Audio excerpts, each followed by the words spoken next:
Buenos días, mis hermanos y hermanas. Que Dios los bendiga. El hermano alemán y yo venimos de diferentes trasfondos cristianos. En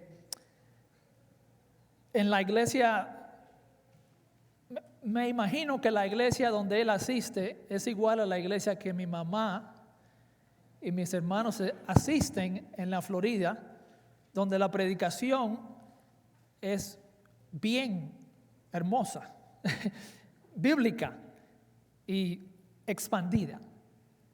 Yo, que no vivo con mi mamá porque estoy casado, aunque mi papá vive con nosotros, yo tengo 50 ya casi.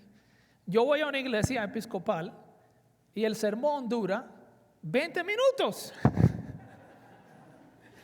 Entonces mi papá, que todavía no es cristiano, estamos orando por él, cuando le pregunto, vamos para la iglesia hoy, domingo, dice, sí, a la americana sí, a la de 20 minutos, allá sí voy. Pero yo vengo de una iglesia anglicana, episcopal, evangélica, unidos en el Evangelio del Señor Jesucristo y en la creencia que la Biblia es la palabra infalible e inerrante de Dios. Yo me crié en el sur de la Florida, por ahí por Miami. Soy de República Dominicana. Tal vez confundan mi acento con un acento cubano, porque por allá hay muchos cubanos, amigos. Pero yo me crié en el sur de la Florida, y una de las cosas interesantes de esa parte de Estados Unidos es que hay muchos judíos. Y por lo tanto existen muchas sinagogas. Y a veces, bueno, los sábados, muchas veces en la mañana, ustedes ven a los judíos con su sombrerito, ¿verdad?, que van caminando hacia la sinagoga. Y una vez yo le pregunté a mi papá, ¿cuál es la diferencia entre la sinagoga y la iglesia? ¿Qué aprendería yo en la iglesia que no aprendería en la sinagoga? Porque después de todo, ¿no se predica el Antiguo Testamento en la sinagoga? ¿No es el Antiguo Testamento la Biblia, claro, de los cristianos, pero también la Biblia de los judíos? ¿Qué diferencia entonces hay si yo voy a una sinagoga o si voy a una iglesia? Hay una gran diferencia. Y es el tema de esta conferencia: Jesucristo. Ellos no tienen a Jesucristo.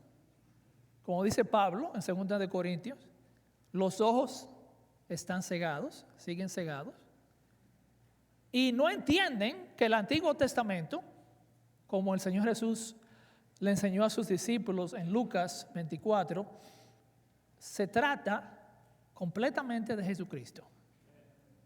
Entonces yo me alegro de que esta primera conferencia sea acerca de aquel que es el centro de nuestro Dios. Tal vez pondría esa frase de una forma un poco diferente. Pero yo me alegro que la conferencia tiene que ver con Jesucristo, quien con el Padre, el Hijo y el Espíritu Santo es el Dios cristiano. Acuérdese de eso. El Dios cristiano no es solamente Dios así, nada más. El Dios cristiano es Padre, Hijo, Espíritu Santo. Si no es Padre, Hijo, Espíritu Santo, no es Dios cristiano. Y una de las personas es el Hijo, Jesucristo, de que nuestro hermano Lucas nos habló con tanta claridad. La tarea que me han dado a mí es hablar de la humanidad de Cristo. Yo creo que la mayoría que estamos aquí somos creyentes y sabemos que Cristo es tanto Dios, completamente Dios, pero a la misma vez completamente un ser humano, pero sin pecado. Así que mientras que el hermano alemán habló acerca de la divinidad de Jesucristo, que es crucial, yo voy a hablar un poquito, acuérdense, soy episcopal, 20 minutos. Yo voy a hablar un poquito acerca de la humanidad de Cristo. Y yo le voy a hacer una pregunta. ¿Es la humanidad de Cristo tan importante para su salvación como la divinidad de Cristo?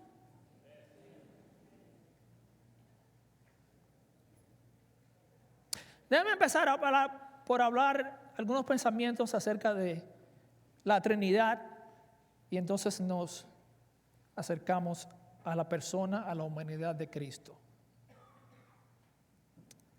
Dios es libre. No existe nada o nadie en el universo que pueda decir, soy completamente libre. Las piedras y rocas y árboles no son libres para tomar decisiones. Una piedra no puede tomar una decisión. Es una cosa inanimada. Ánima significa alma, ¿verdad? Del latín. No tiene capacidad, no tiene libertad. No es libre. Los animales no pueden tomar decisiones libres, aunque a veces parece que sí.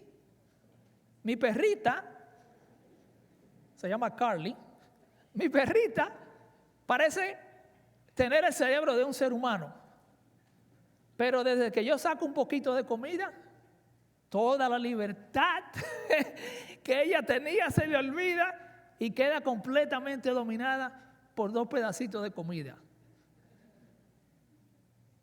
Dele de la de perros, no le dé la del plato. Mi papá le da la del plato y la tiene mal acostumbrada.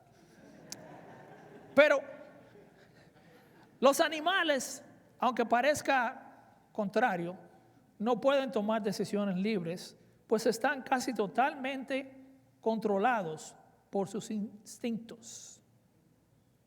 Un león a veces puede portarse como un gatito, correr libre en la sabana, bañarse en el río, acostarse a dormir en las cuevas a todo su gusto. Pero lo único que se requiere es el olor de la sangre. El gatito se vuelve un animal feroz, saca los colmillos y sale corriendo como locos detrás de la presa. No tiene control. El instinto lo domina. No es libre. ¿Y qué podemos decir de los seres humanos? Usted y yo, ¿somos libres? Bueno, en cierta forma, somos libres.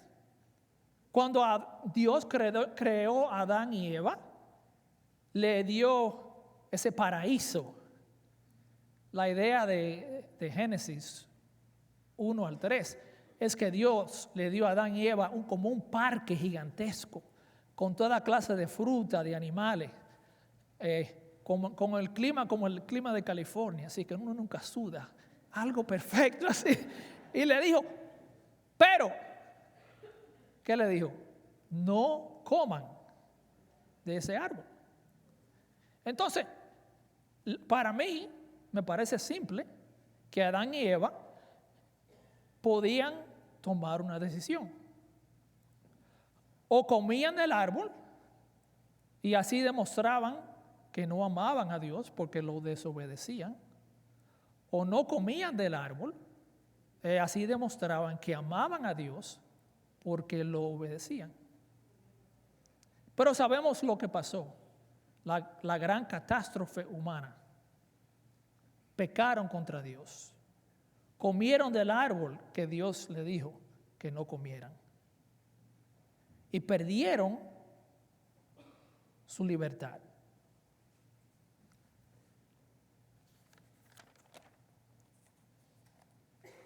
Hay un pasaje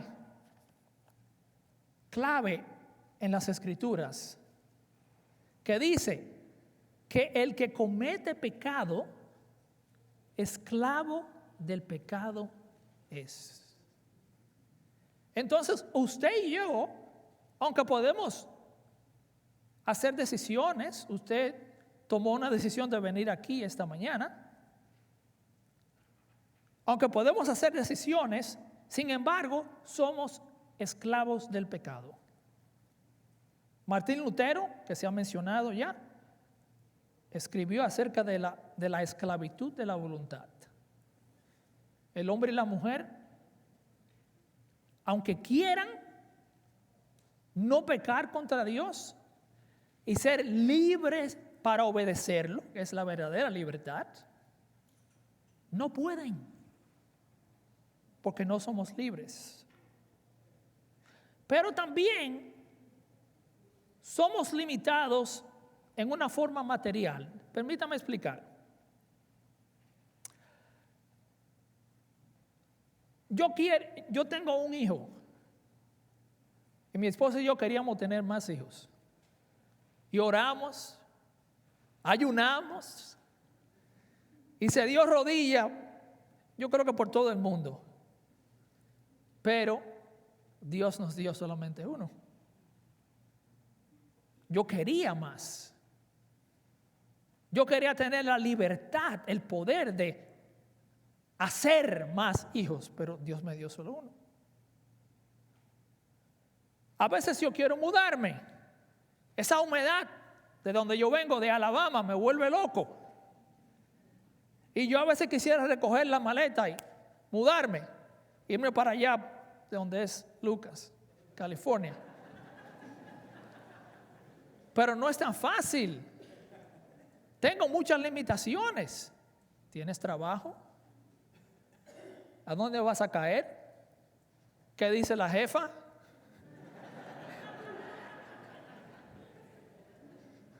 O la cojefa, mejor dicho. Mi hijo se va a acostumbrar. Quiero que mi esposa cambie. Lo trato, lo empujo, la empujo, le digo. Pero él y ella no tienen la libertad para cambiar.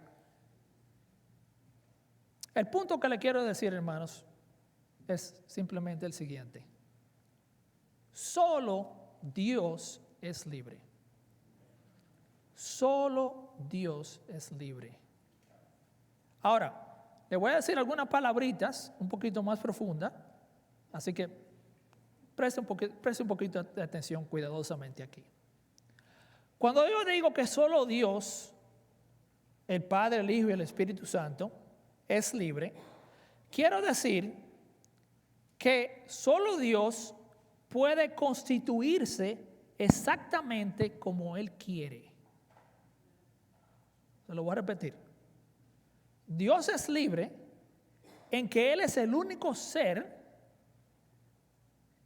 que puede constituirse exactamente como Él quiere. Nadie más puede hacer eso. Él es Padre, Hijo y Espíritu Santo porque Él decidió. Y cuando uso la palabra decidir, la estoy usando en una forma analógica, porque como Dios decide, no es como nosotros decidimos, ¿verdad? Nosotros pensamos, planeamos, decidimos y luego hacemos. Dios no es así que decide. Como dice la la gran tradición de la teología cristiana. Dios es actos puros, acto puro. Él no tiene que planear, así como nosotros planeamos. Él no se pasa siglos de la eternidad contemplando una acción y luego la completa. Así somos nosotros, pero no Él,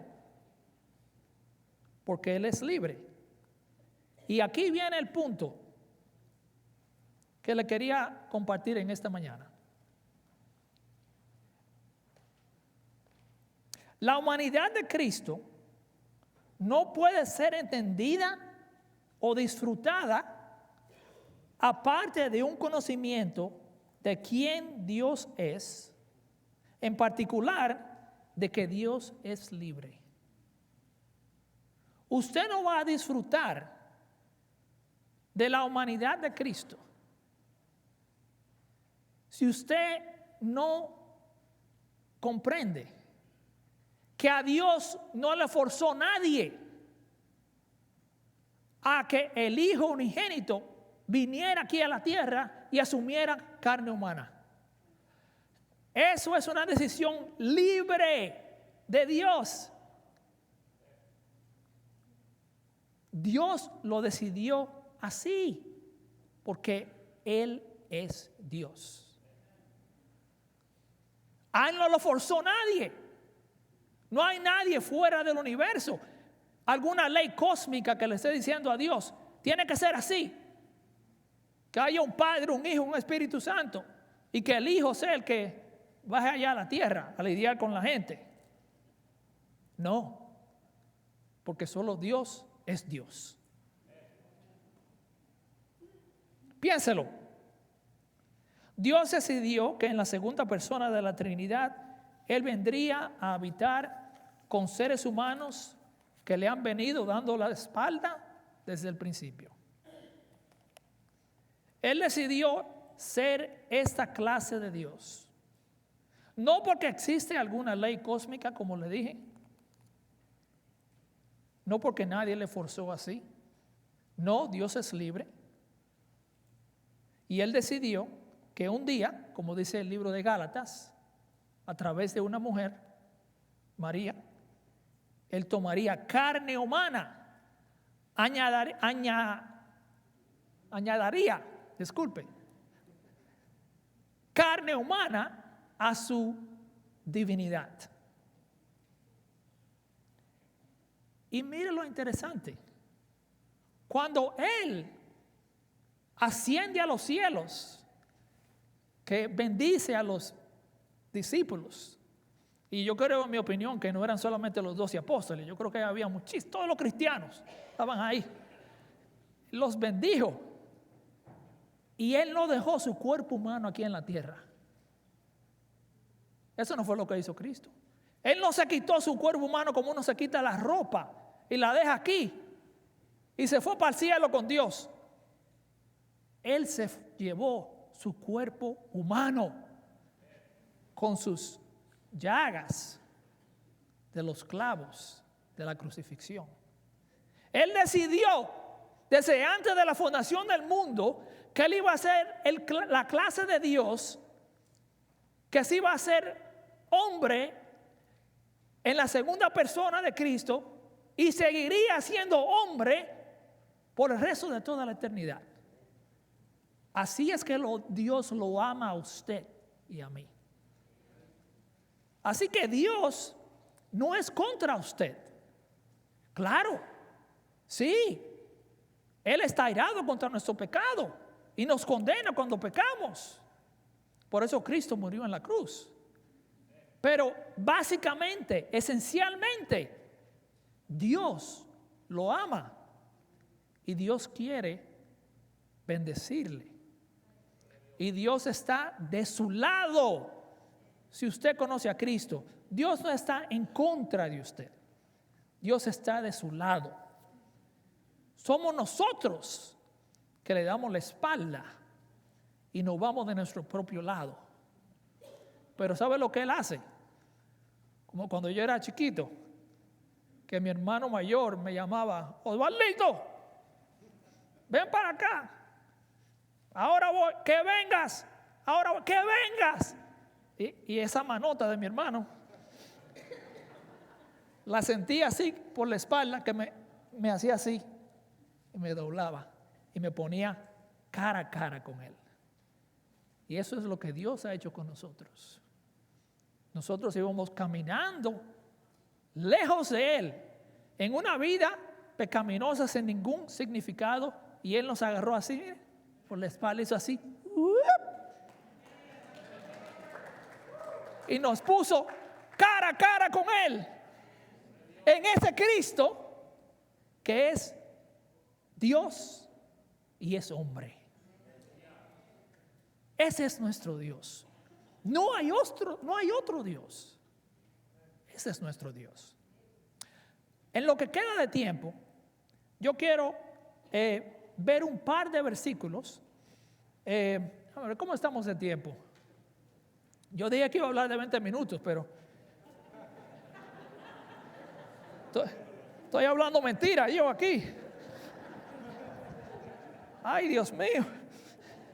Predicando y hablando mentira.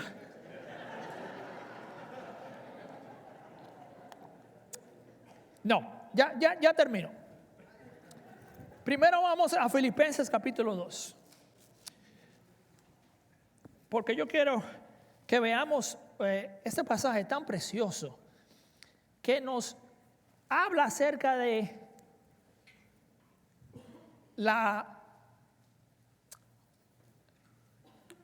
nos habla acerca de Cristo tomando humanidad. Y es como una obra teatral en la cual el Hijo, el Cristo eterno, el Hijo unigénito eterno, viene de arriba hacia abajo. Capítulo 2. No lo voy a leer, es del capítulo del 5 al 11. Si usted me sigue con sus ojos, por favor. Pero antes de ver el pasaje, déjeme decir una cosa importante. En el siglo XIX, siglo XX, los protestantes liberales que gobernaban las universidades en Europa, cuando se le preguntaban a ellos cómo la iglesia se dio cuenta de que Cristo era Dios, ellos tendían a decir que solamente fue al final del siglo I que la iglesia empezó a darse cuenta que Cristo era Dios.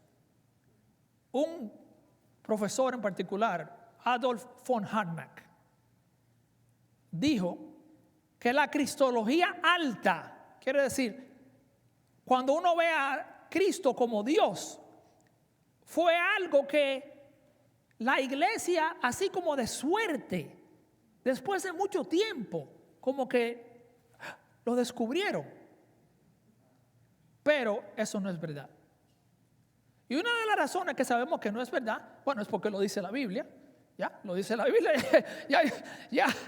Se acabó el caballero von Harnack. Pero los himnos, déjeme echar para atrás, los pasajes que muchas veces hablan de la deidad y humanidad de Cristo de forma más poderosa, muchas veces son himnos de la iglesia primitiva. Nosotros cantamos himnos, ¿verdad? En la iglesia mía, ahí son americanos casi todos, casi no levantan la mano. A veces yo quiero levantar la mano. Lo que usan es himnos, muy bonitos, está bien. Pero la teología de la iglesia, de los apóstoles y profetas, que Dios guió por el Espíritu Santo para escribir lo que nosotros le llamamos el Nuevo Testamento, esa revelación ocurría muchas veces en el medio de la liturgia, en el medio de la música, de la adoración.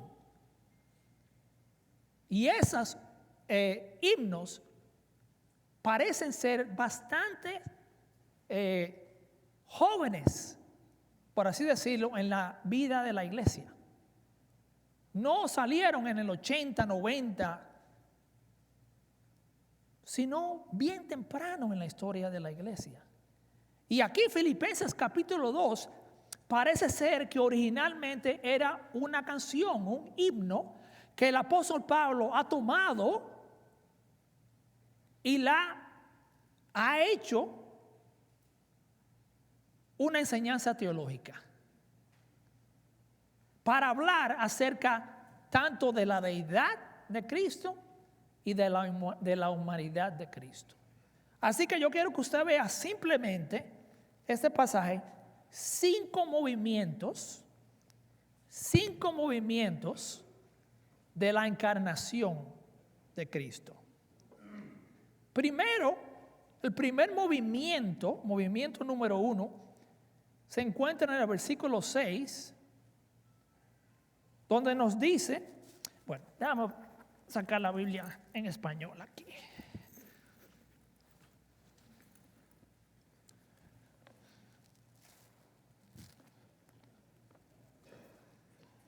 Capítulo 2, versículo 6.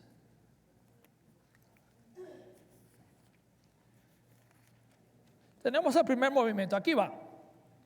Y fíjese usted que muchas de sus Biblias van a tener esas palabras así como en el medio. Es así con muchas de sus Biblias, como si fueran como un poema. Esa es la forma de los traductores comunicarle a usted que esto no es prosa normal, sino es más como poesía. ¿Ok? Como un himno.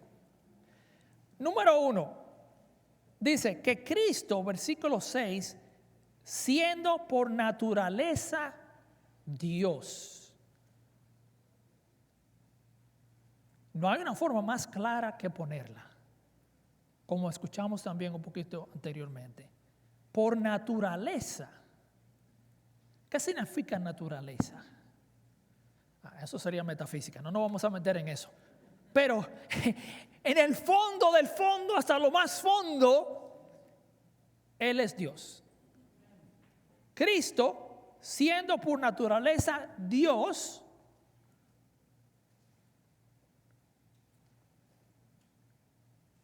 preexistía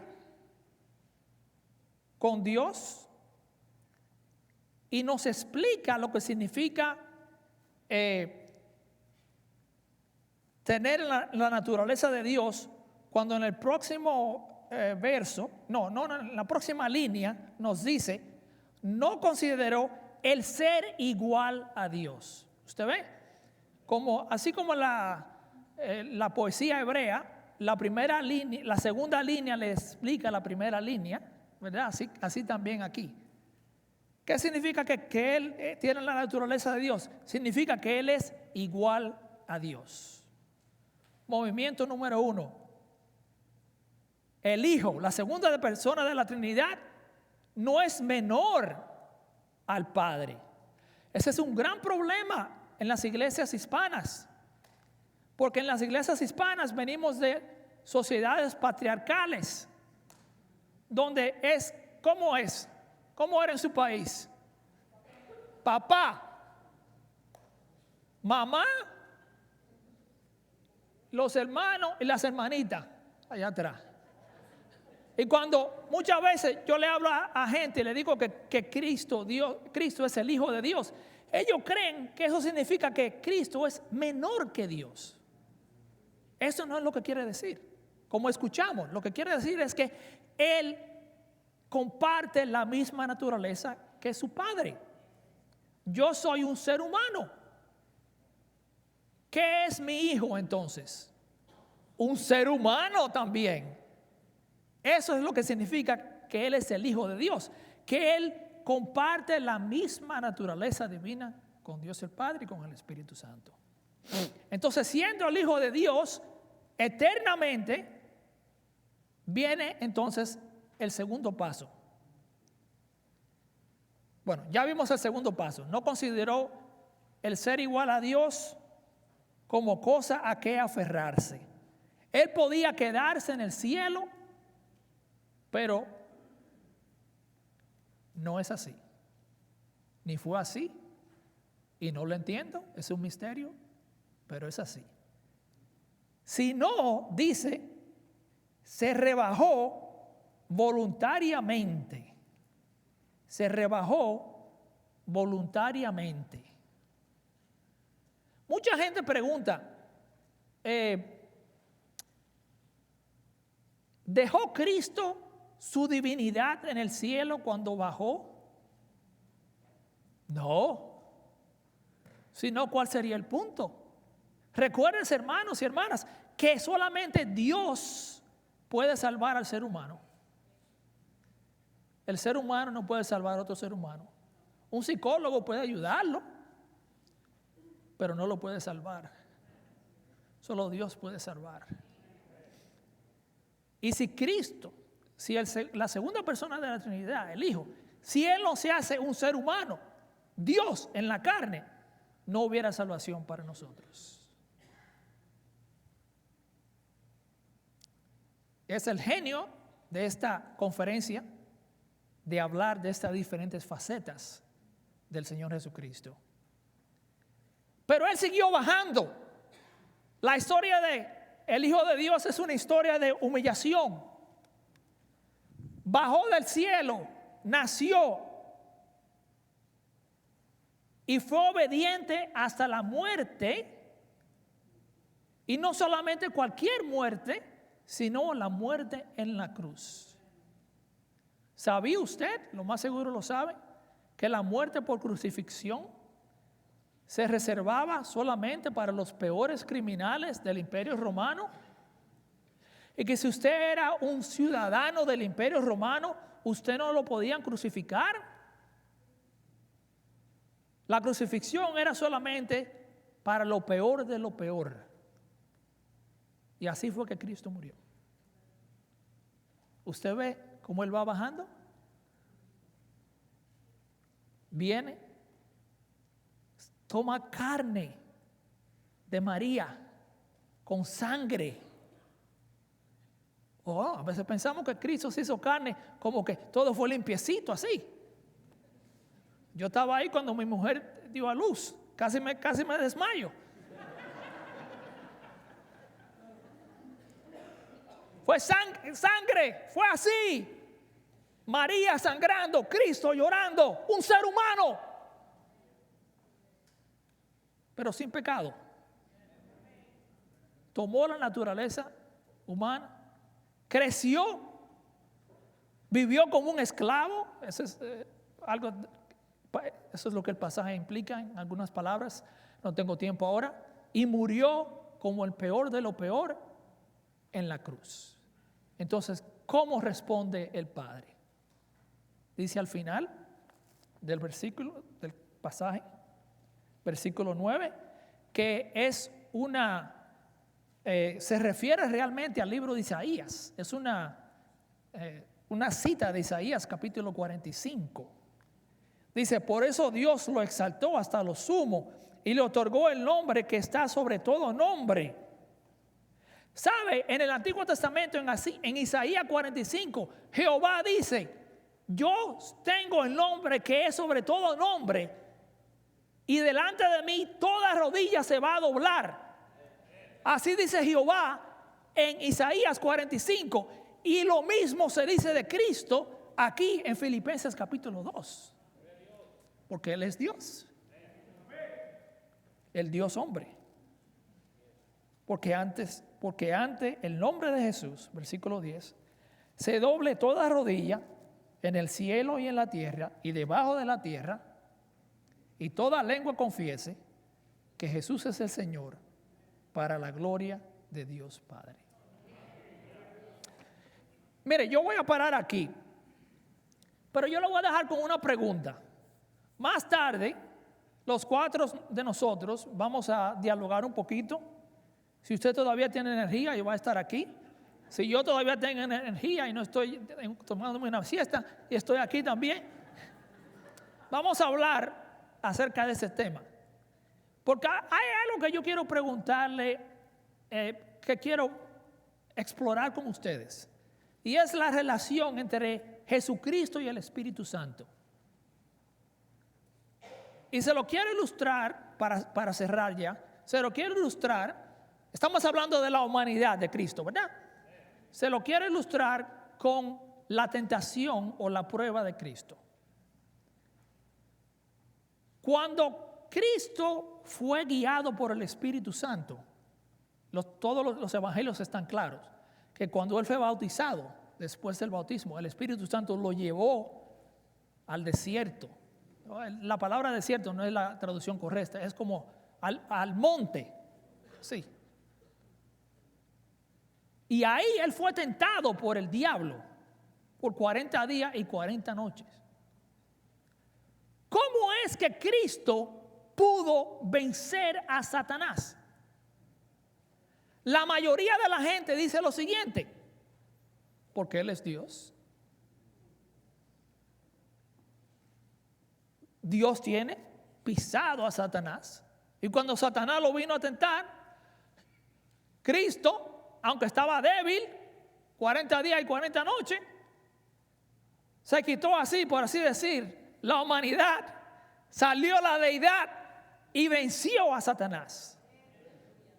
No fue así que venció a Satanás, hermano. Por eso es que tenemos que hablar de este tema.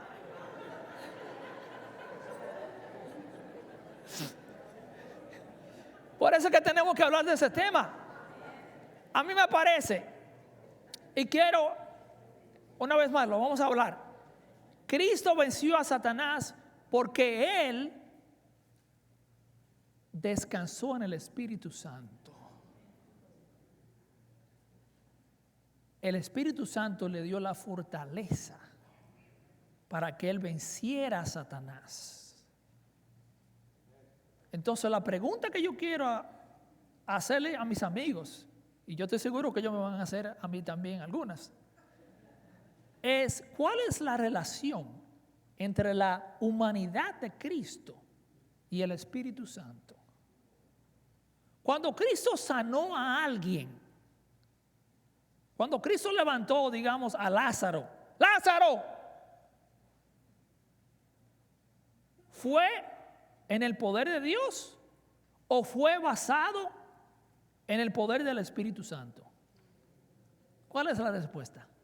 No está fácil. Yo no sé si yo sé la respuesta, pero no está fácil. Pero tenemos que hacernos la pregunta, porque una de las cosas importantes acerca de la naturaleza humana de Cristo es que la naturaleza de Cristo humana nos deja a nosotros un ejemplo de cómo depender en Dios. En el libro de Hebreos habla de que Cristo, aunque era hijo, aprendió obediencia. ¿Verdad? Entonces, eso es algo que tenemos que hablar un poquito más tarde. Se lo dejo en su mente ahora. Permítame orar rápidamente por nosotros. Padre Celestial, gracias por tu preciosa palabra.